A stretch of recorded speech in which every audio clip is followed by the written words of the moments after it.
kumilos doon ng bubot-hubad. Bakit? Sapagkat taglay ng tao ang kabanalan. At bawat mga hayop na pinadadaan sa kanya ay pinangangalanan niya. Pero nakita ng Diyos na hindi mabuti ang tao ay nag-iisa. Kailangan niya ng katulong. Kaya gumawa siya ng isang babae doon sa tadyang na hinubog sa kanya. Tinawag siyang babae sapagkat siya nanggaling sa lalaki. At sila ay nilagay sa halamanan ng Eden. Yung Eden na yon, yung Eden, naandun na lahat. Yung mga halaman, yung nagkakabunga, diba? Mga hayop, bilang kapakinabangan ng tao. Yun yung tinatawag natin supernatural gift.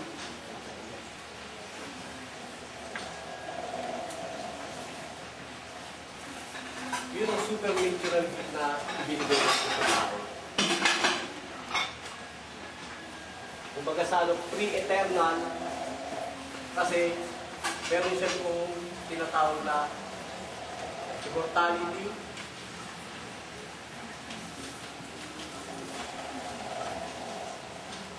Meron siyang dignity, king and ruler nga eh. Diba? At higit sa lahat, hindi magugutom ang tao. Walang gutom, ang tinatawag na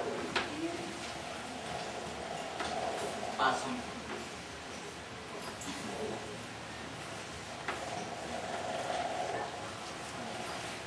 Hindi mamamatay ang tao.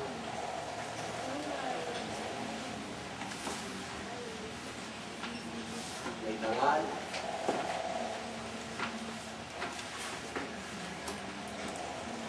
Walang gutom at hindi makakaramdam ng sakit. Walang sakit o sakit.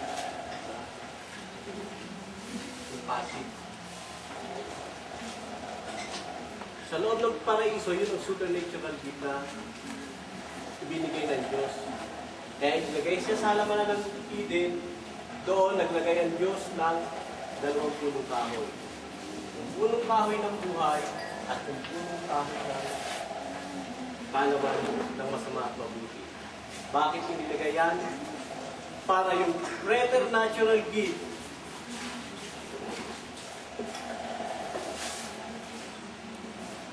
na ibibigay sa tao ay subukan.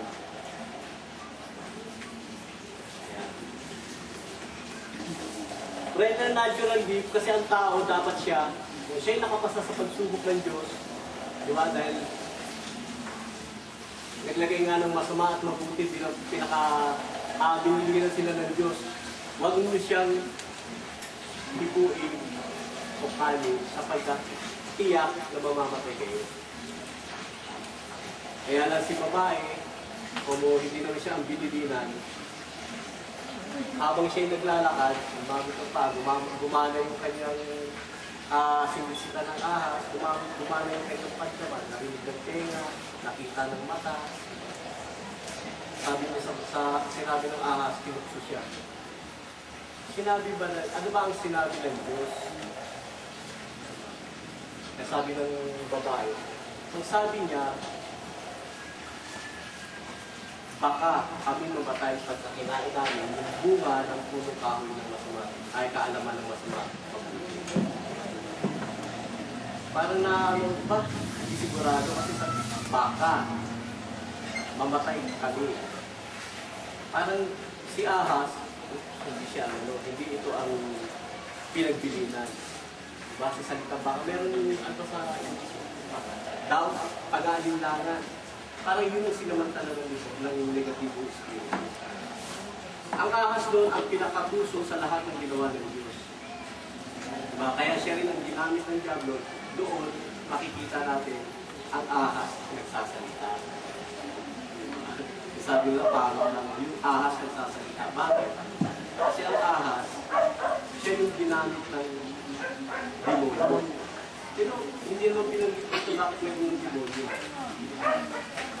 Diba? Pero ayon sa kasaysayan ng mga arkanghel, si Luzbel ang pinakamagandang tala. Siya yung kauna-unang anghel.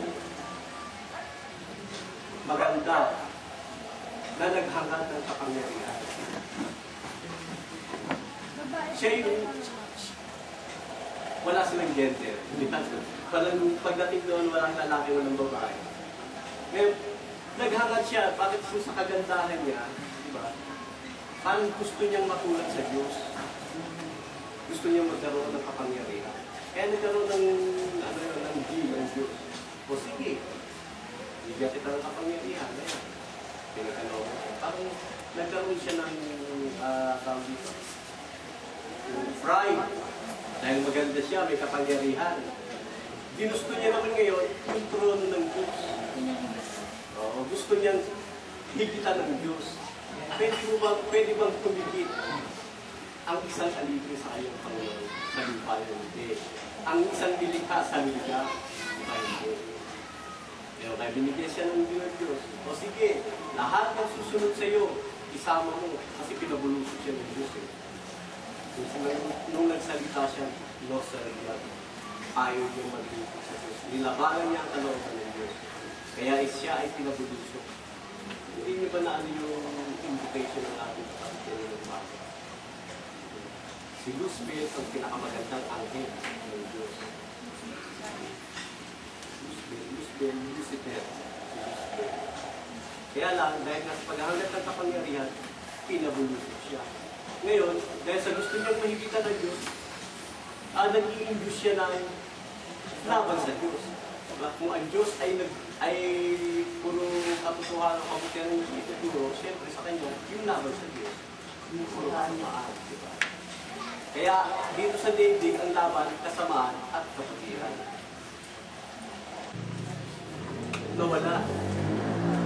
Kasi nung pagkain nila ng punong kahoy ng kaalaman ng masamas mabuti, nakita nila sila yung lugar.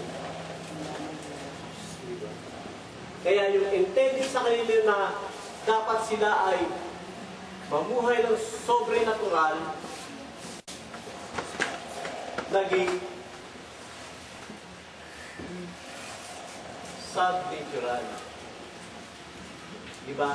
Bakit natin masasabing subnatural? Kasi ganito yan, mga kapatid.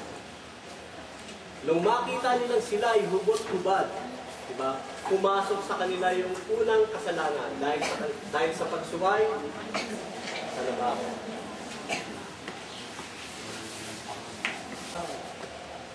Hinahanap nila rin yung lalaki, nasaan ka? Tao, nasaan ka? Narinig nila yung yabag. Yabag, ibig sabihin, merong paa, di ba? Pangatlo, may paa, kasi narinig nila yung yabag ng Panginoon sa kuliglim ng araw.